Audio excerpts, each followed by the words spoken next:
Is always paid protesters and rioters, and we were absolutely right once again. What are you doing, Stero?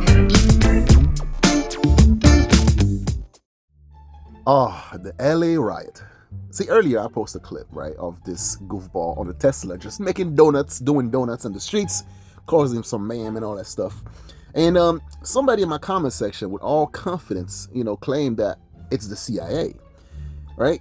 And he said it with such confidence as if like he knows what he's talking about, which I don't think that person knew what he or she was talking about.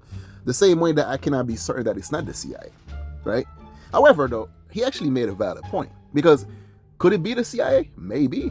Could it not be the CIA? Maybe. If that is the CIA, is the CIA going rogue, to actually attacking another agency, ICE, to not fulfill an agenda? Or is it Trump using the CIA to continue to fulfill his agenda, to create mayhem, so then therefore he could actually come through, scoop up and save the day? We don't know. However, we have seen this play before, where somebody has to be funding all these things. These protests doesn't just spring out of nowhere. Somebody had to pay for the signs to be made. Somebody had to pay for these bricks that is conveniently usually left at the side of the road for protesters and rioters to have to throw at cops. Somebody had to fit the bill for all these organizations. And as we can see from past organizations such as USAID, these people are famous to actually use useful idiots as a tool to pursue their agenda. So I found this video on TikTok, and this lady was actually talking about something very interesting, and I want you guys to check it out, and then we'll get back with some more commentary once she's done speaking. We have some breaking news, guys.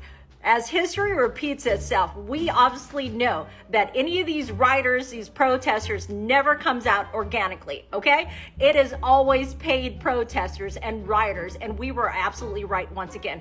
2 days ago, I went looking for Craigslist ad. I could not find it, because usually they put it under peaceful protest. Well, this time they had it under disguise as general labor. They were looking for construction guys to build a building, apparently, but Right Angle News was able to find it, and this is what the ad says. Let's get into it.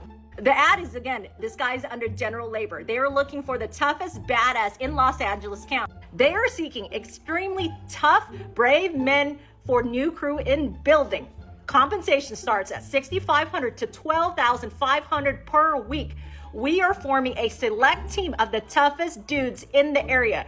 The unit will be activated only when the situation demands it, but you get paid every week no matter what. High pressure, high risk, no room for hesitation. What's even more wild is that Karen Bass, the mayor of Los Angeles, went on CNN to say this. Last night, I will tell you that it is peaceful now, but we do not know where and when the next raids will be. That is the concern, because people in the city have a rapid response network. If they see ICE, they go out and they protest. So Mayor Karen Bass is essentially confirming that there is a rapid response team, and this is it. Let's continue with the ad.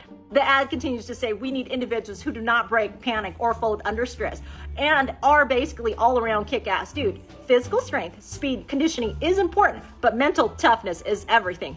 If you're not the biggest guy in the room, but you're the one people follow when things go bad, that's who we're looking for.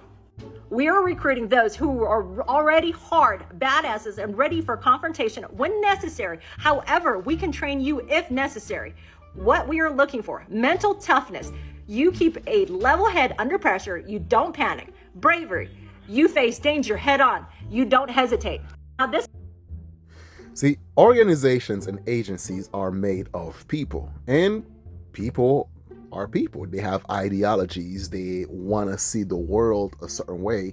So then therefore, it's no surprises that some organizations and some agencies has been infiltrated by those with ideologues that are counter towards the majority consensus.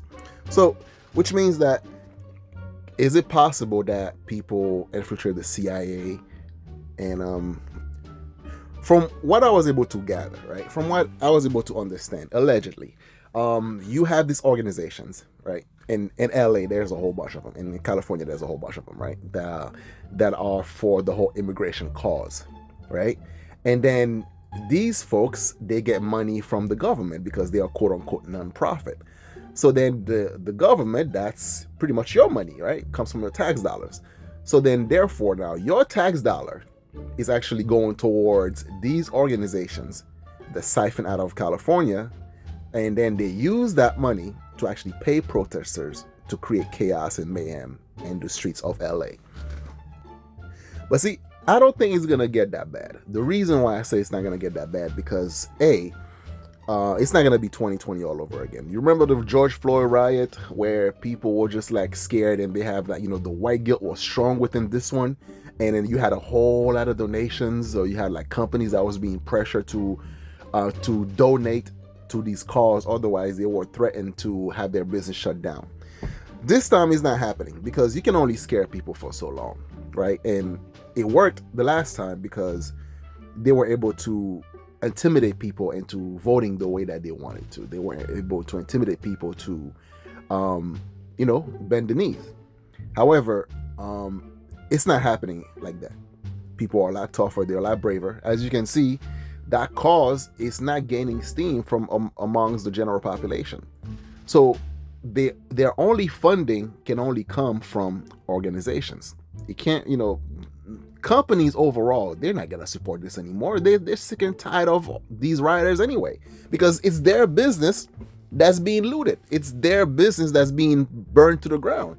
So therefore, they have a little bit more balls now, and they're not gonna fall for the intimidation tactic and strong arming that happened to them last year. Because remember, during the George Floyd riots, when they were like going through these businesses and actually demand them to actually support the whole BLM movement and all that stuff. This time around, no, they're not having it. That's why they're getting rid of all these DEI programs and all that stuff, because it's not profitable. And they don't benefit from these chaos. They don't benefit from all these rioting that's taking place, so they're not gonna donate.